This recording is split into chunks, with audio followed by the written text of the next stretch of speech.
आणि दारू पिऊन तर महाराज एवढी येडी झाली. काय काय ना तर महाराज पेल्यावर मी काय करतोय कळत. पिणाऱ्यांचं तर काही सांगायलाच नको महाराज. पिणारे असतात ना पिणारी, निवडणूक येऊ द्या महाराज, 4 जणांची हाणणार आणि निवडणुकी दिवशी महाराज ढुसून पडणार.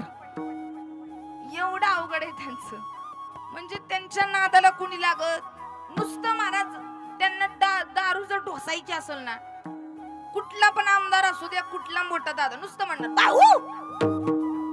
बाहू म्हणजे काय? आता कशाचा बाहून कुठला भाऊ महाराज? त्याला नुसतं झाडावर चढणं. बाहू सारखा माणूस जगात नाही. म्हणजे त्यांनी महाराज द्यावं 500 ह्याला. समाज, आजची मुलं, चांगली मुलं निश्चितच आहेत, पण काही ठिकाणी मुलं महाराज त्यांचा पाय घसरतो, दारूच्या नादाला आहेत. गुटखा, मावा, तंबाखू नको